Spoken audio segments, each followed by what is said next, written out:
सत श्री अकाल। सत श्री अकाल जी। हमारे श्रद्धेय युवा प्रधानमंत्री जी, आप हम सभी भारतीय युवाओं के लिए एक रोल मॉडल बन चुके हैं। ना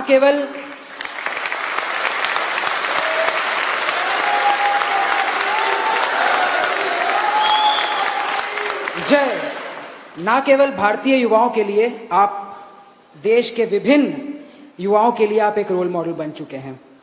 दिन में 20-20 घंटा काम करना यह कोई छोटी बात नहीं। आप हमें कभी थके हुए नहीं दिखते। मेरा आपसे सवाल यही है कि आपके अंदर इतनी ऊर्जा आती कहां से है?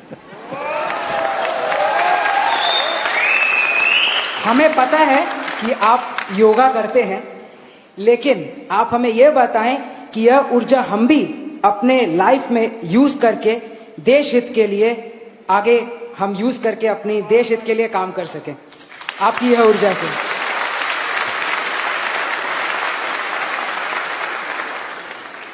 इसके कई जवाब हो सकते हैं।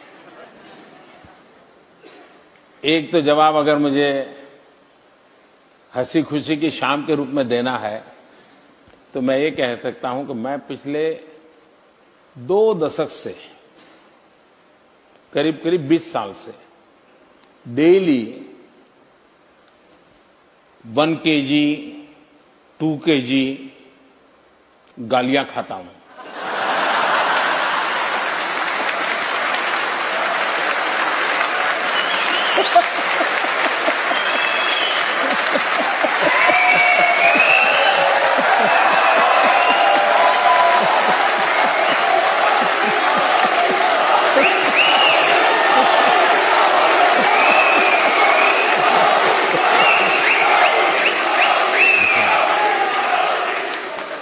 लेकिन सीधी सीधी बात मैं बताता हूं, सरल। एक पुरानी शायद घटना आपने सुनी होगी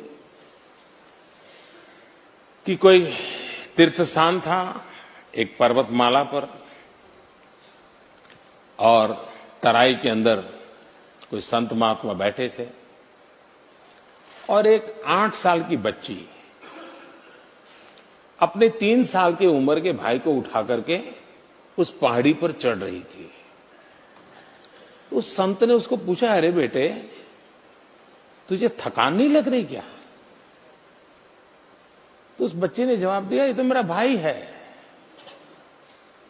तो संत ने दोबारा पूछा, अरे तुझे, मैं तुम्हारा कौन रिश्तेदार है नहीं पूछ रहा हूं, मैं तुझे पूछ रहा हूं, तुझे थकान नहीं लग रही है, इसको उठा के चल रही हो?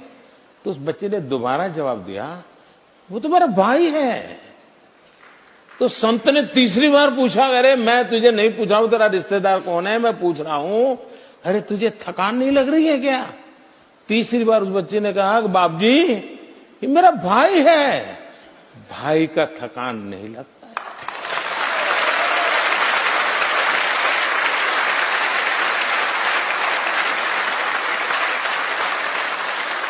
मेरे लिए 125 करोड़ देशवासी ये मेरा परिवार है।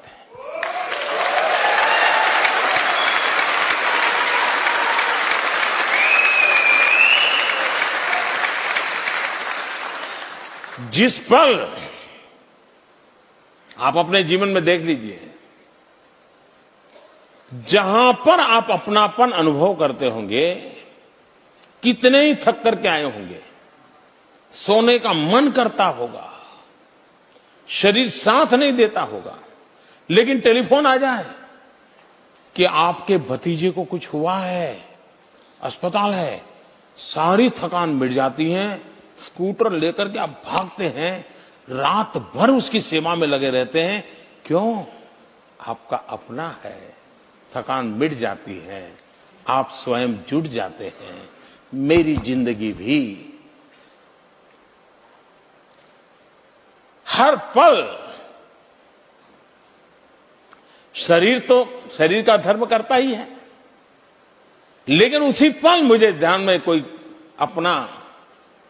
अपनों के लिए, कभी त्रिपुरा से कोई खबर, कभी केरल से कोई खबर, कभी दिल्ली से कोई खबर, तो फिर मन करता है अरे उठो यार, चलो दौड़ो।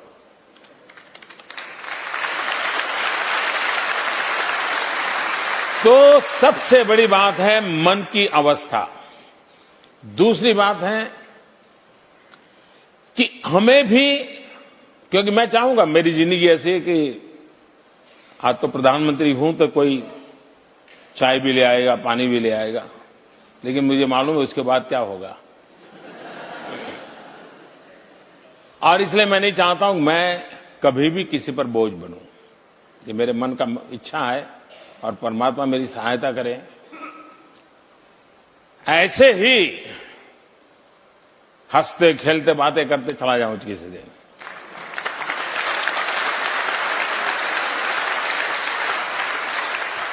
जिंदगी में किसी पर बोझ न बनूं, और इसलिए शरीर को जितना फिट रख सकता हूं, शरीर से जितना काम ले सकता हूं, जितने नियमों का पालन कर सकता हूं, जितना भी मैं सीख पाया हूं, उसको मैं जीने का प्रयास करता हूं। और मैं सभी नौजवानों से कहना चाहूंगा कि विरासत में बहुत कुछ मिल सकता है, लेकिन अपने आप को फिट रखना, ये अपने मां बाप की विरासत के ऊपर भरोसा नहीं रख सकते, वो आपको अपने आप करना पड़ता है जी।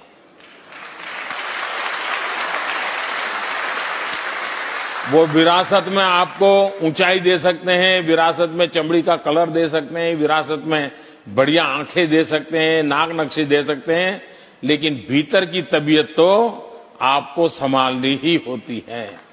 और मेरा अनुभव कहता है कि एक डिटैचमेंट जो होता है वो अपने आप एक बहुत बड़ी ताकत होता है।